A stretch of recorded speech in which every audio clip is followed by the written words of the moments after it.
दोस्तों, आप सभी को मेरे यूट्यूब चैनल में स्वागत है। चलिए एक दिल को छू जाने वाली कहानी शुरू करते हैं।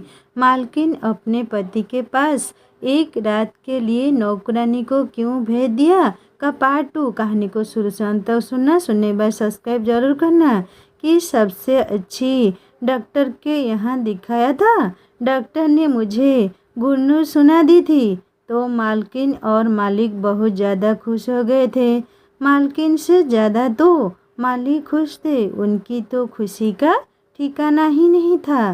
पहली कामयाबी तो हमें मिल चुकी थी। भगवान ने हमें ज़्यादा इंतज़ार नहीं करवाया था। सारे रास्ते खुशी खुश थे। मेरी आंखों के सामने 50 लाख की रकम थी और उधर मैंने नोटिस किया था कि मालिक और मालकिन भी बहुत ज़्यादा खुश थे। उन दोनों की आंखों के सामने बच्चा घूम रहा था। अपने सारे रिश्तेदारों के सामने मालिक ने खबर फैला दी थी कि मालकिन प्रेग्नेंट है, क्योंकि किसी को भी यह नहीं बताना था कि यह बच्चा मालकिन की कोख से नहीं बल्कि मेरी कोख से जन्म लेगा।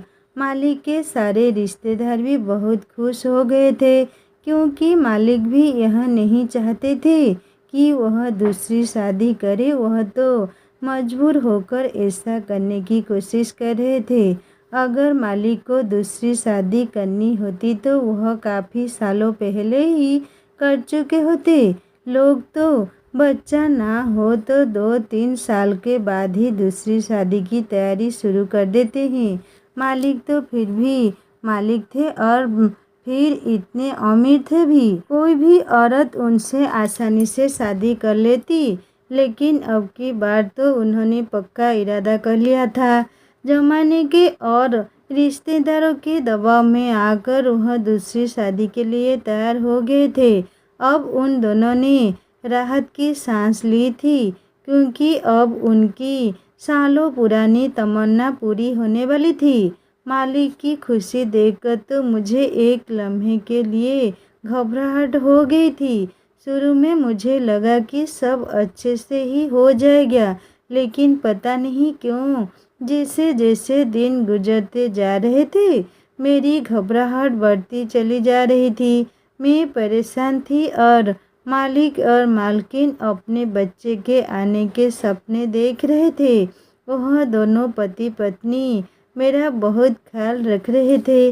मुझे बहुत अच्छा लग रहा था कि मैं उनके घर में रह रही थी और इतने सालों से मैं उन लोगों की सेवा कर रही थी। आज भगवान ने वह वक्त ला दिया था कि यह दोनों पति पत्नी मेरी इस तरह से सेवा कर रहे थे जैसे मैं इस घर की मालकिन हूँ और यह मेरे नौकर है। लेकिन हमारे लिए एक नई मुसीबत आ गई थी। मालकिन की रिश्तेदारों के जब पता चला कि वह प्रेग्नेंट है तो काफ़ी सारे लोग उनसे मिलने के लिए आ रहे थे और उनसे ना जाने किस किस तरह के सवाल कर रहे थे। मालकिन तो प्रेग्नेंट नहीं हुई थी, इसीलिए उनके पास हर सवाल का जवाब नहीं होता था। वो कंफ्यूज हो जाती थी। इस बात से परेशान होकर मालिक ने कहा कि हमारा बंगले में रहना ठीक नहीं है। यहाँ पर कोई ना कोई आता जाता रहता है और मालकिन की प्रेगनेंसी का तो किसी किसी को यकीन भी नहीं आ रहा था। मालिक ने कहा कि ऐसा ना हो कि लोगों को गड़बड़ का एहसास होने लगे। इतने मेहमानों के आने की वजह से मालकिन और मुझे हम दोनों को ही परेशानी का सामना करना पड़ रहा था, क्योंकि मालकिन को आराम करना होता था और मुझे घर का सारा काम करना पड़ जाता था। इसलिए मैंने मालिक को एडवाइस दी कि हम उनके दूसरे शहर में बने हुए रिजॉर्ट में रहने के लिए चले जाते हैं। वहाँ पर हम आराम से वक्त गुजार लेंगे और मालिक अपने रिश्तेदारों को बता देंगे कि मालकिन अपने मायके में जाकर रह रही है। इस तरह से कोई भी रिजॉर्ट में नहीं आएगा और हम लोग वहाँ पर आसानी से टाइम पूरा कर लेंगे। मालिक को भी मेरा यह आइडिया अच्छा लगा था। मालिक ने अपने रिजल्ट में मुझे और मालकिन को शिफ्ट करवा दिया था। इस रिजल्ट में कोई नहीं था। हमारे साथ मालिक ने एक चौकीदार और एक नौकरानी को भेज दिया था हमारा ख्याल रखने के लिए, क्योंकि मैं अभी तक कोई काम नहीं कर रही थी। उधर बंगले में अगर कोई मेहमान आ जाता तो मुझे काम करना पड़ जाता था, ताकि किसी को हम पर शक ना हो। इस रिजल्ट में हमारी ज़रूरत की हर चीज़ मालिक ने मौजूद करवा दी थी। हम इस रिजल्ट में आने के बाद बहुत सुकून से थे और मालकिन मेरा बहुत ज़्यादा ख्याल रखती थी। कुदरत का करिश्मा भी बड़ा अजीब होता है। कल मैं जिनसे मांगती थी, आज वह मुझसे औलाद मांगने के लिए तरसी जा रही थी। मेरी मालकिन बहुत अच्छी और मेहरबान औरत थी। मैं सोचती थी कि मालकिन तो इतनी अच्छी है, फिर उनके साथ अच्छा क्यों नहीं हुआ? क्या सच में अच्छे लोगों के साथ अच्छा नहीं होता है? फिलहाल वक्त गुजरता चला गया और मुझे अजीब अजीब तरह के ख्याल आने लगे थे। हफ्ते महीनों में बदल गए। मेरा बच्चा मेरे पेट में लात मारने लगा था। पहली बार जब उसने मेरे पेट में हरकत करनी शुरू की थी तो मुझे अजीब सा एहसास महसूस हुआ था। आधी रात को अचानक मेरी आंख खुल गई और मैं उठकर बैठ गई थी। मैंने अपने पेट पर जैसे ही हाथ फेरा तो अंधेरे में मुझे कुछ अजीब सा महसूस हुआ था। मुझे महसूस हुआ कि मेरा बच्चा मुझे पुकार रहा है, मुझसे कह रहा है कि माँ, मैं आपका बच्चा हूँ, मुझे किसी को मत दो, मैं तुम्हारा हूँ, मुझे अपने साथ रखो। इसी तरह के सपने मुझे हर रोज़ आने लगे थे। सारी सारी रात में जाकर गुजारने लगी थी और ज़्यादा जागने की वजह से मेरे अंदर वीकनेस होने लगी थी। मेरा दिल धीरे धीरे बदलने लगा था, क्योंकि अब हर रात मेरे साथ ऐसा ही होता था।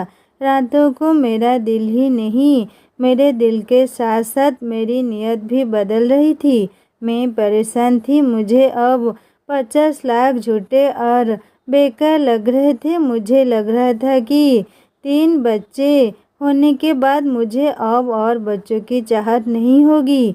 मेरे लिए पैसा ज़रूरी था, बच्चे नहीं। बच्चे तो मुझे पहले ही मिल चुके थे और मेरी कोई ख्वाहिश भी नहीं थी, क्योंकि बेटा और बेटी दोनों ही मेरे पास थे।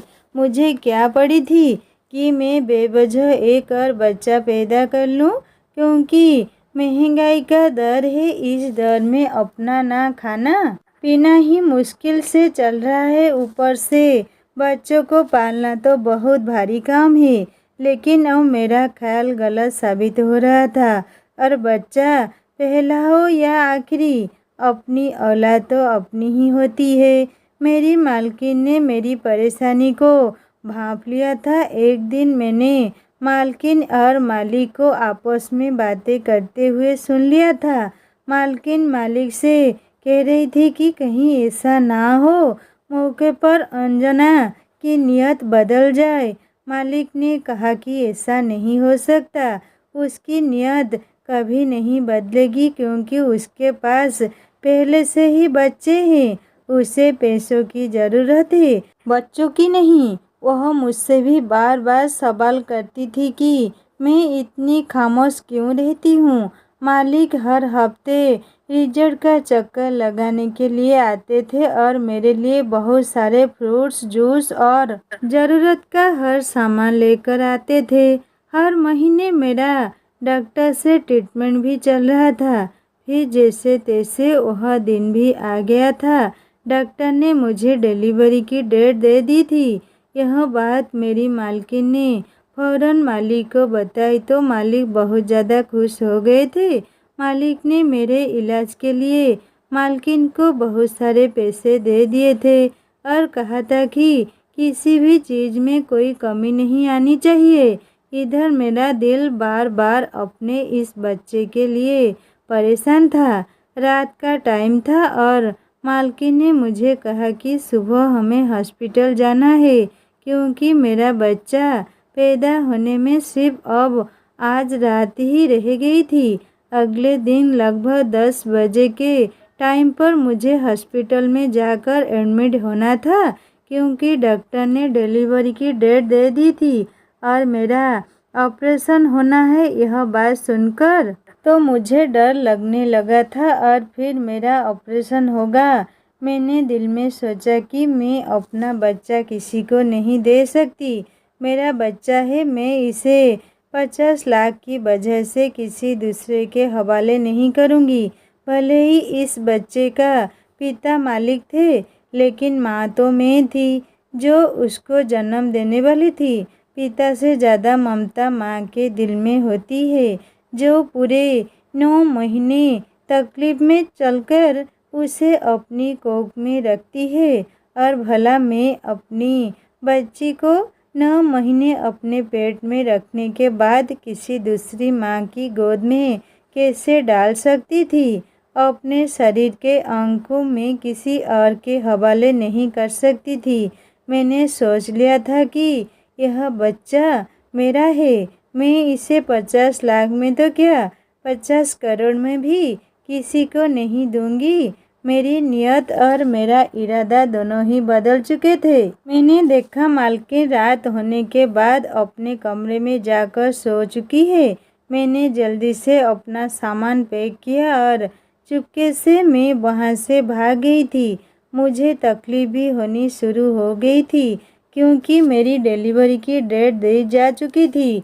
मैं जल्दी से निकल आई और रातों रात मैंने रात वाली बस पकड़ी और बस में सवार हो गई। मुझे लग रहा था कि अब मैं ज़्यादा बर्दाश्त नहीं कर सकती। मैंने कभी ऑपरेशन नहीं करवाया था, क्योंकि मेरे तीनों बच्चे नॉर्मल पैदा हुए थे। मुझे इस दर्द की आदत हो चुकी थी। मैं अपनी मालकिन और मालिक को बहुत बड़ा धोखा देकर वहाँ से भाग निकल आई थी, क्योंकि मुझे अपना बच्चा चाहिए था और मैं इसे किसी और को नहीं दे सकती थी। पीछे मालिक और मालकिन का क्या हाल होगा, मैं इस बारे में सोचना भी नहीं चाहती थी। मुझे सिर्फ ख्याल था तो अपने बच्चे का, जिसे बचाना मेरी जिम्मेदारी थी। लगभग 6 घंटे का सफ़र तय करने के बाद मैं अपने गांव पहुंच गई थी, लेकिन अब मुझे दर्द तेजी से शुरू हो गया था। मैं अपने घर नहीं गई थी, क्योंकि मेरा पति तो वहां पर 50 लाख की उम्मीद लगाए बैठा हुआ था। मेरे पति का बहुत सारा कर्ज था और इन 9 महीने में उसने 50 लाख के ना जाने कितने सपने देख लिए थे। अगर मैं उसके पास चली गई तो मुझे उम्मीद थी कि वह मुझे वापस इस मालकिन के पास ले जाएगा और उनसे पूरे पैसे हासिल कर लेगा। मेरा पति तो पहले ही बहुत लालची इंसान था।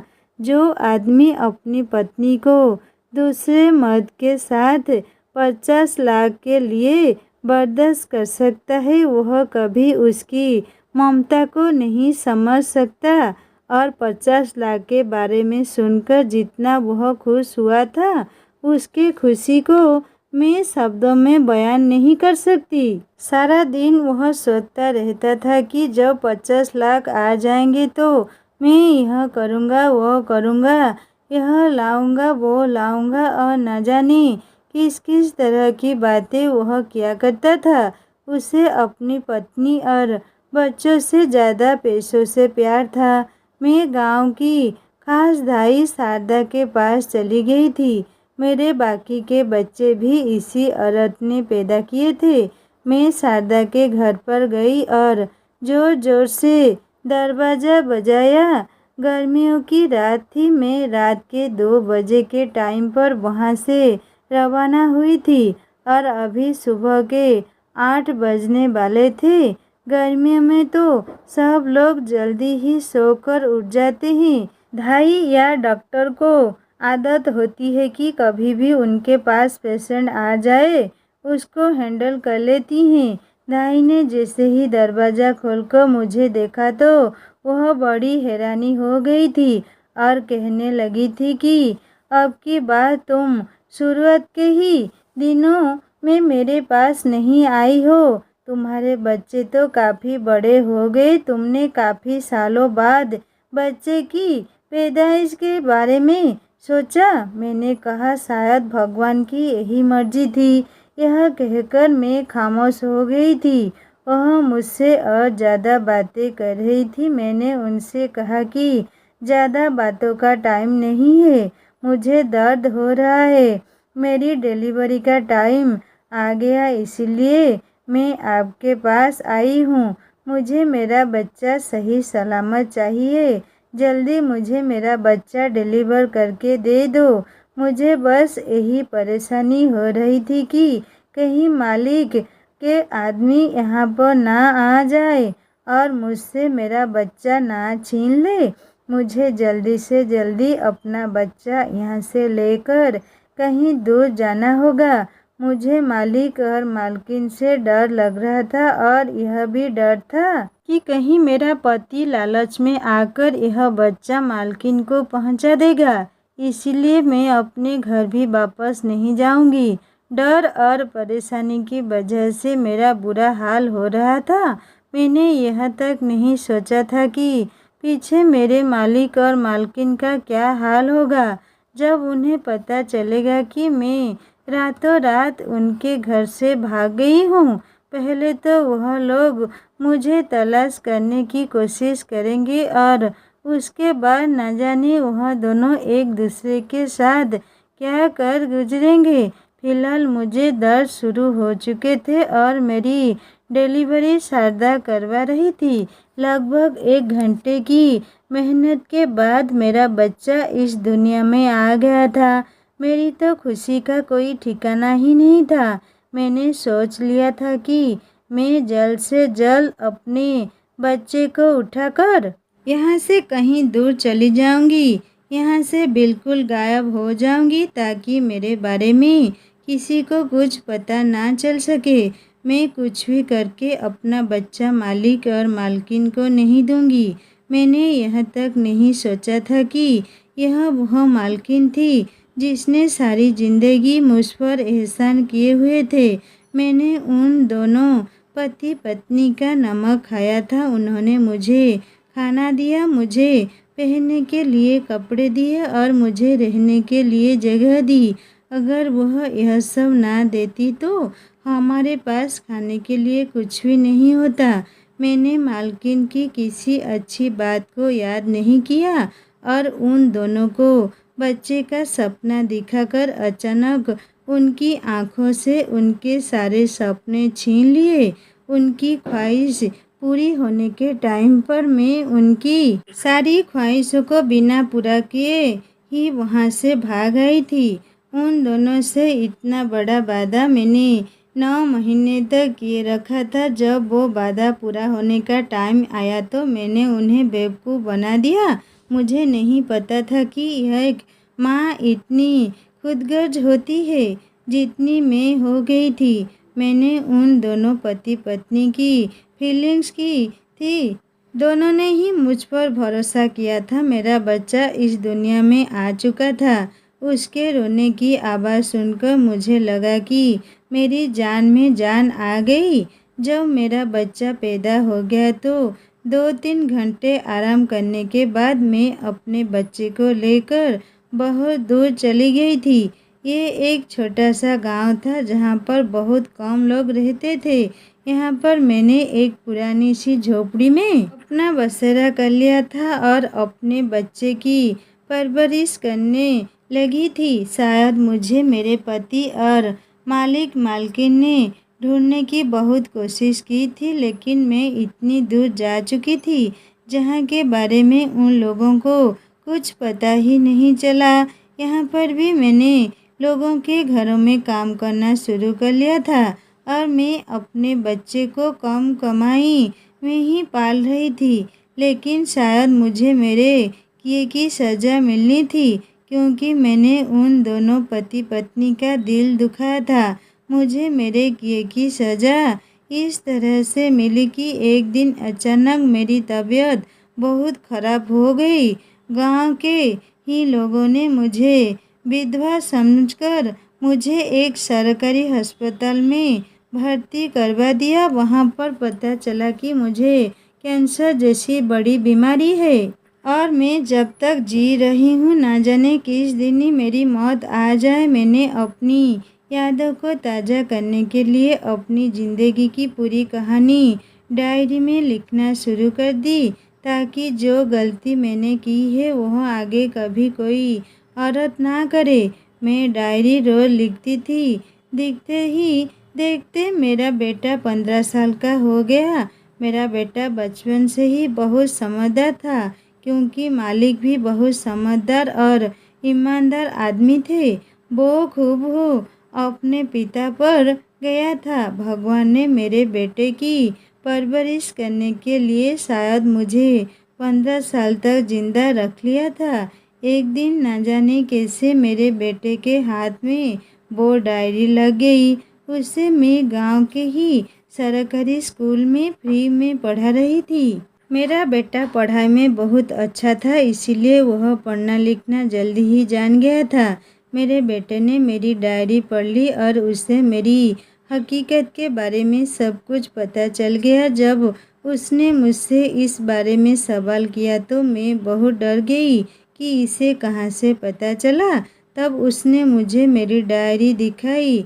यह सदमा में बर्दाश्त ना कर सकी और मेरी तबीयत बिगड़ने लगी। मेरे बेटे ने शायद मेरी जान बचाने के लिए मेरे साथ बहुत कुछ किया। उस डायरी में शहर का वह एड्रेस भी लिखा हुआ था, जिसमें मालिक और मालकिन का बंगला था। वह मुझे गांव की ही मासी के पास छोड़कर मालिक और मालकिन के पास चला गया और मेरी वह डायरी भी अपने साथ ले गया। मैंने उससे जाने से बहुत मना किया था, लेकिन उसने मेरी एक ना सुनी। वह अकेला ही चला गया और जब वह वहाँ गया तो उसने सारी हकीकत मालिक और मालकिन को बताई। मालिक और ना को मालकिन बहुत गुस्सा आया था और उन लोगों ने उसकी बात सुनकर सोचा कि यह बच्चा झूठ बोल रहा है। लेकिन जब उन्होंने उसकी शक्ल को गौर से देखा तो वह हैरान रह गए थे, क्योंकि मालिक के गाल पर एक छोटा सा मस्सा था। यही मस्का इस लड़के के गाल पर भी था, जिससे साफ जाहिर हो रहा था कि यह लड़का मालिक का ही बेटा है और उसके बात करने का अंदाज भी बिल्कुल मालिक की तरह ही था। वह लड़का बिल्कुल हूबहू मालिक पर ही गया था। इस बात का भरोसा उन दोनों को हो गया था, क्योंकि वह उनकी औलाद तो था ही। मालिक और मालकिन अपनी गुस्से की वजह से चाहते थे कि वह हमारी मदद ना करे। उसने कहा था कि आप लोग मेरे साथ चले और मेरे माँ की जान बचा ले। उनको शहर इलाज के लिए लेकर जाना है और उनका ऑपरेशन होना है, वरना वह मर जाएगी। मालिक और मालकिन का तो आज तक कोई बच्चा ही नहीं हुआ था और मेरे भाग जाने के बाद उन्होंने बच्चे की ख्वाहिश को ख़त्म कर दिया था, क्योंकि मालिक का कहना था कि शायद भगवान नहीं चाहता था कि हमारे पास बच्चा आए।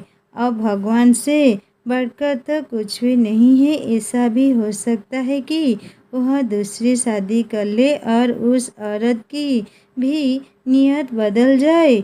उनके घर की भरोसेमंद नौकरानी भी बदल गई थी और यही सब सोचते हुए उन्होंने औलाद का ख्याल दिल से निकाल दिया था, क्योंकि वो बेचारे तो मेरे भरोसे बैठे हुए थे। जब वो दोनों उस लड़के के साथ मुझसे मिलने के लिए आए तो मुझे देखकर उनकी पुरानी यादें ताज़ा हो गई। फिलहाल उन्होंने मुझे इतना बीमारी में तड़पते हुए देखकर माफ़ तो कर दिया था, लेकिन उन्होंने मुझसे शिकायत जाहिर की, तुमने हमारे साथ अच्छा नहीं किया था। तुम जानती थी हमने दुनिया वालों से झूठ बोला था। जब तुम भाग गई तो हमने लोगों से कहा कि हमारा बच्चा अस्पताल में पैदा हुआ था, लेकिन अस्पताल में ही किसी ने चोरी कर लिया और उसका कुछ पता ना चल सका और हम फिर से वे औलाद रह गए। हमें क्या पता था कि आज 15 साल बाद हम अपने बेटे को इस तरह से देखेंगे। मैंने मालिक और मालकिन से हाथ जोड़कर माफ़ी मांगी। उन दोनों ने मुझे माफ़ कर दिया और वह लोग मुझे शहर ले गए और वहाँ ले जाकर उन्होंने मेरा एक अच्छे अस्पताल में ऑपरेशन करवाया। भगवान ने शायद मुझे ज़िंदगी दी थी। मेरी गलती तो बहुत बड़ी थी, जिसके लिए मुझे मौत मिलती वह भी कम थी, लेकिन मेरे बेटे की दुआओं और उसकी मेहनत का नतीजा था कि मैं बच गई थी। मेरे बच्चों को भी पता चल गया था कि मैं 15 साल तक कहाँ छुपी रही। मेरा पति तो 10 साल पहले किसी एक्सीडेंट में मर गया था और मेरे बच्चों ने मुझे तलाश करने की बहुत कोशिश की। एक तरफ से मैंने अपने बच्चों का भी दिल दुखाया था कि अपने तीनों बच्चों को छोड़कर मैं चली गई थी। मेरे तीनों बच्चे जवान हो गए थे और इधर जो मालिक का बेटा था वह 15 साल का था। 15 साल तक वह मालिक और मालकिन से दूर रहा। मैंने मालिक और मालकिन का बेटा उनको सौंप दिया था, लेकिन मेरा बेटा मुझे ही अपनी माँ समझता था। उसे सारी हकीकत के बारे में तो पता था, लेकिन मैंने उससे कहा कि बेटा, शायद यही मेरी गलती का पश्चाताप है। मैं इसी तरह से अपनी गलती को सुधार सकती हूँ। मैं अब और इन पति पत्नी के साथ गलत नहीं कर सकती। इन्हीं की वजह से तो मेरी ज़िंदगी बच सकी है। मैं तुमसे मिलने के लिए आया करूँ, लेकिन तुम्हारे असल पिता तो मालिक ही है। इस तरह से मैं अपने गांव बच्चों के पास चली गई और मालिक मालकिन को उनका बेटा वापस कर दिया। अब वह लोग अपनी ज़िंदगी में खुश हैं और इधर मैं अपने बच्चों के साथ रहकर खुश हूँ। मालिक मालकिन ने इतने सालों बाद भी अपना वादा निभाया और उनका बेटा सौंपने पर मुझे 50 लाख दे दिए। मुझे 50 लाख की कोई ज़रूरत नहीं थी, लेकिन उन्होंने कहा कि अब तुम्हारा पति भी कमाने वाला नहीं है, यह पैसा रख लो, तुम्हारे काम आएंगे। मुझे अफसोस हो रहा था कि इन भले पति पत्नी के साथ मैंने बहुत गलत किया था, लेकिन मुझे अपने छोटे बेटे की याद अभी भी सताती है। जब मुझे उसकी याद आती है तो मैं उससे मिलने के लिए चली जाती हूँ। मालिक मालकिन ने लोगों को बताया कि यह उनका वही बेटा है जो अस्पताल से चोरी हो गया था और अब 15 साल बाद यह उनको मिल गया। मेरे बेटे ने मालिक और मालकिन को अपना माता पिता मान लिया था और वह उनके साथ उनके घर में अब बहुत खुश है। दोस्तों, उम्मीद करती हूँ आपको हमारी कहानी पसंद आई होगी। कहानी पसंद आई है तो वीडियो को लाइक करें, चैनल पर नए हैं तो चैनल को सब्सक्राइब करें और हाँ, नोटिफिकेशन बेल को ज़रूर दबाएं ताकि अगली कहानी अपलोड होने के बाद अपडेट सबसे पहले आपको मिले। फिर मिलेंगे और एक नई कहानी के साथ। नमस्ते।